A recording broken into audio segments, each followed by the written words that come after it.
Bonjour à toutes et à tous, bienvenue sur ma chaîne RN Brush Painting. Aujourd'hui je vais vous montrer comment réaliser un socle façon pierre volcanique très facilement. Vous pouvez le voir ici sur mon Praetor Salamanders de Horus Heresy. Voilà, j'avais pas mal de figurines à faire, donc j'avais déjà fait une version avec de la lave en utilisant de la résine UV, ça je vous montrerai dans une autre vidéo. Vous verrez que sur celui-ci c'est une version un petit peu plus basique mais qui fait aussi son effet. Pour cela vous allez avoir besoin surtout d'un socle plutôt rond, plutôt MDF. Comme vous le savez, les socles de Game Workshop sont beaucoup taillés en biseau et c'est vrai que ça pose un tout petit peu un problème pour découper la pâte. Donc des socles MDF, voilà, moi j'en ai pris un chez Green Stuff World, ils sont très bien, après le dessous vous pouvez le peindre. Et voilà, l'idée c'est de réussir à créer justement cette texture là, et après avec différentes étapes de peinture, de réussir à créer cet effet un petit peu de glow qu'on peut avoir avec la lave. Voilà. Alors dans cette vidéo, je vais passer l'étape sur la création du socle en lui-même. La seule chose dont vous aurez besoin pour réaliser ce socle, c'est cette petite pâte, voilà, c'est ce qu'on appelle de la sculpée, vous la trouvez sur le site de Green Stuff, ça s'apparente un peu à de la pâte Fimo, l'aide d'un rouleau texturé. Alors l'avantage de ces rouleaux texturés chez Green Stuff, c'est que vous avez des tas de visuels, vous pouvez avoir des décors elfiques, des runes du chaos, et vous pouvez aussi avoir ce sol là. Il va vous falloir juste un four, hein, parce qu'il va falloir cuire votre pâte pour qu'elle puisse être solide, un pinceau, et l'idéal, un aérographe, c'est ce qui va permettre justement de créer ces transitions un petit peu floutées autour. Donc là pour la démo, justement ça tombe bien parce qu'il me restait à faire un socle pour mon Léviathan. Donc voilà, là j'ai un socle de 80 mm de diamètre, ça va être l'idéal pour pouvoir vous montrer comment on va travailler. Allez, c'est parti. Donc avant tout, pour avoir une peinture qui va ressortir derrière, et avant d'utiliser l'aérographe, il va falloir justement marquer les parties que vous voulez faire ressortir sur votre socle. Voilà. Au niveau de la peinture, j'utilise vraiment une peinture très diluée. Chez Green Stuff, comme vous pouvez le voir, vous avez ces encres d'intensité. Voilà, ça c'est des encres qui sont des encres acryliques, hein, donc là c'est spécialement fait pour les OSL. Donc moi ce que je veux c'est de travailler avec une peinture très diluée justement pour remplir les creux de mon socle, et surtout pas travailler avec une peinture qui va être trop pâteuse, parce que cette peinture trop pâteuse vous allez déjà marquer un petit peu, et moi l'idée je voudrais éviter dans la mesure du possible de trop polluer justement les arêtes de ce sol. Voilà, donc là je commence avec un pinceau d'une taille classique, voilà, et là l'idée justement c'est de venir remplir un petit peu ces creux, voilà, avec cette encre, en essayant d'être le plus précis possible. Alors comme je vous le disais, hein, c'est pas très grave si vous dépassez un petit peu. Si vous voulez, l'idée dans un premier temps, c'est vraiment de remplir ces creux pour que quand on puisse justement passer à l'étape suivante avec l'aéro, il faut imaginer en fait, pour faire simple, que votre aérographe, lui, bien sûr que à partir d'une certaine quantité de couches, forcément vous allez avoir une peinture qui va être plus opaque, hein. La seule différence c'est que vous travaillez avec de la peinture qui est pulvérisée, donc avant d'avoir ce niveau de couvrance avec l'aéro, il va y falloir passer un petit moment, et l'erreur qui va se faire si vous faites tout à l'aérographe justement, c'est que pour justement forcer l'intérieur de votre petit chemin, on va l'appeler comme ça, on va avoir tendance à vouloir faire pas mal de passages à l'aérographe, mais vous allez finir en fait par polluer un petit peu le côté de vos dalles, et vous allez perdre un peu l'effet luminescent qu'on veut obtenir à la fin. Voilà.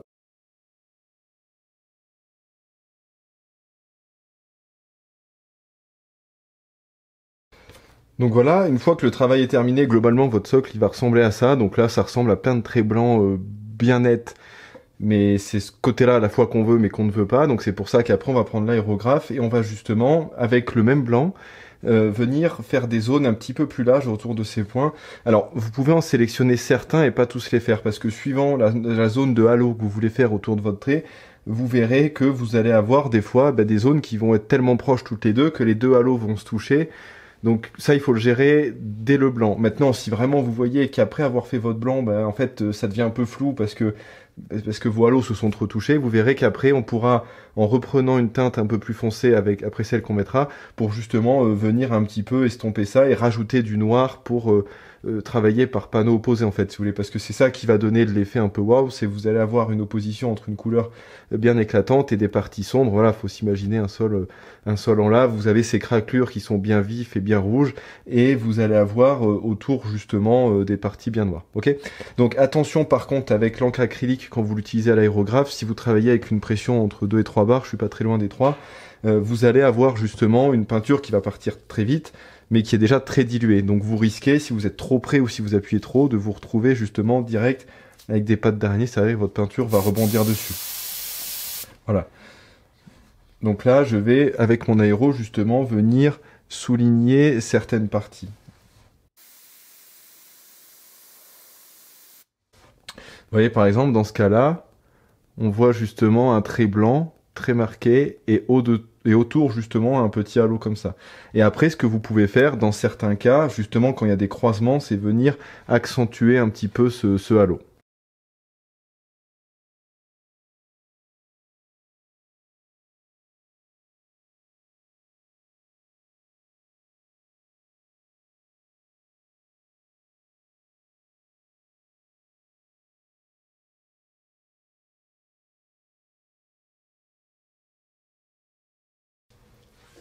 Donc voilà, j'ai fini ma partie aéro sur mon socle.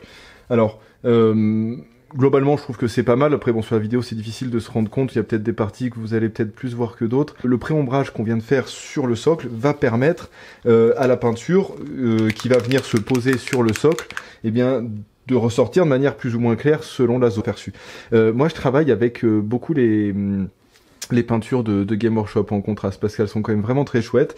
Alors, elles sont pas dans leur bouteille d'origine, hein, parce que tout le monde connaît la praticité de leur bouteille, mais à l'aérographe, ça passe super bien, il y a besoin que très peu de dilution, c'est des peintures qui sont faciles à travailler, et c'est une peinture qui est assez légère et assez fine. Donc en fait, si vous voulez, moi j'aime bien travailler avec, parce que même dans un premier temps, si vous débutez à l'aérographe, en faisant des pré-ombrages comme on a fait sur le socle et en mettant ça, vous allez voir qu'on peut créer des filtres vachement intéressants. Donc on va sélectionner une petite partie. Donc vous voyez là.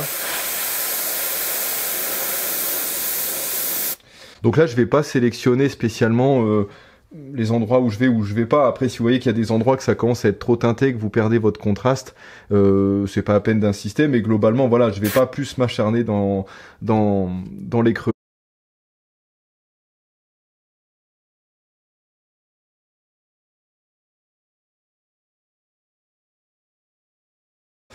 Donc j'essaye de faire en sorte qu'on ne voit plus de blanc, hein, pour éviter justement que ça jure un petit peu. Mais voyez déjà là, si bon, il faut voir un peu l'orientation à la lumière, vous allez vous retrouver avec des zones qui sont justement un petit peu plus dans le rouge, un petit peu qui tire vers le noir, et d'autres parties qui vont être vraiment très orange. Voilà. Donc là, c'est vraiment pour la partie aéro, pour cette première couleur. Si vous voulez justement accentuer le contraste des dalles et venir dire, bah voilà, sur la grande, la vue qu'elle est plus large, après tout s'imagine, imaginez une grande pierre comme ça, vous partez du principe que la lave qui part à côté va éclairer, on va dire, vraiment le contour très proche de son passage, mais peut-être que le milieu de cette pierre, on peut se permettre de le faire en un peu plus foncé, et pour justement venir rattraper un petit peu, peut-être un côté un petit peu trop uniforme. Voilà. Après ça, c'est les goûts de chacun. Là, c'est vraiment quelque chose pour vous montrer en gros le processus. Donc, si admettons vous voulez retravailler un petit peu votre couleur intérieure des pierres, donc je remets un petit peu de orange. Et après, alors n'importe quel noir, hein, ça peut être pareil, des encres d'intensité. Juste du noir acrylique classique. Voilà, moi c'est une gamme R chez Vallejo. D'ailleurs, c'est la seule fois où je les utilise parce que je trouve qu'elles sont quand même vraiment pas extraordinaires. Voilà, donc là en fait, dans mon aéro, je vais me retrouver dans mon godet avec, bon, je pense qu'on verra rien du tout, un espèce de rouge presque noir. Voilà, j'attends un peu venir la couleur. Voilà. Et là, vous allez voir que, donc on va prendre cette pierre par exemple, hein, la plus grande, celle que vous voyez là au bout de mon petit doigt, et on va venir justement la refoncer un petit peu.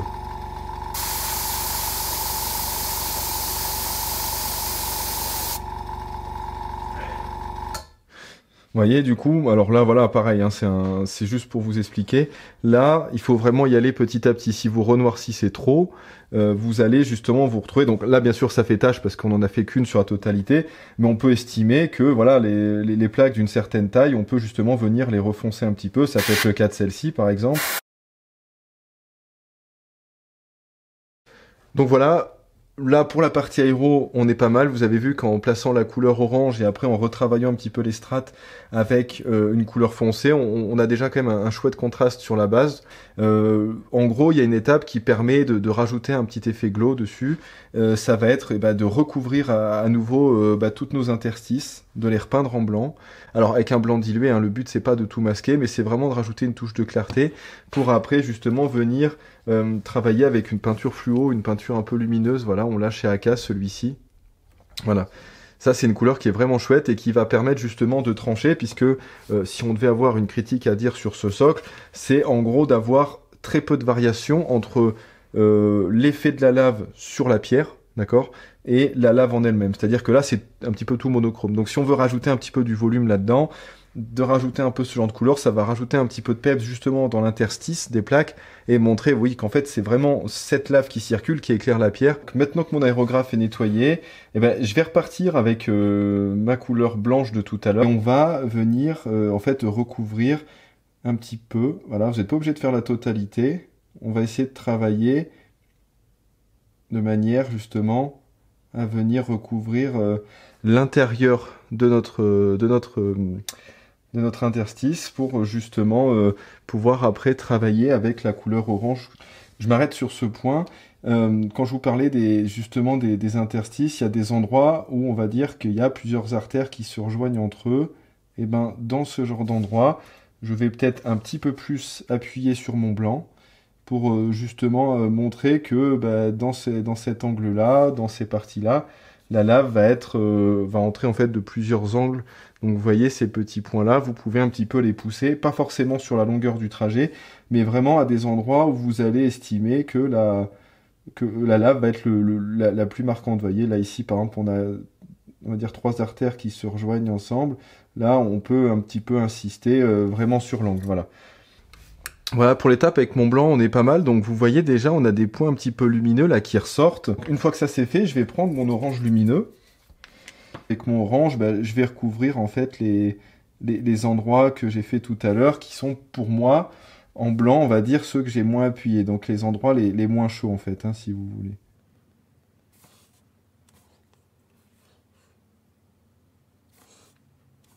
Et on va, cette artère ici, là, qui est déjà un petit peu plus lumineuse que les autres. Voilà, et là j'ai laissé en blanc au milieu. On va essayer de mettre peut-être un petit peu de jaune tout à l'heure, on verra ce que ça donne. Voilà. Mais déjà on voit que cette artère, on revoit un peu l'effet de halo autour. On voit un point blanc qui va être très chaud ici, qu'on va remplacer par du jaune. On peut utiliser un tout petit peu de jaune fluorescent, pareil, hein, qu'on va prendre chez Aka. Et on va pouvoir venir le mettre justement dans des endroits où on avait le plus de passages possible. Voilà.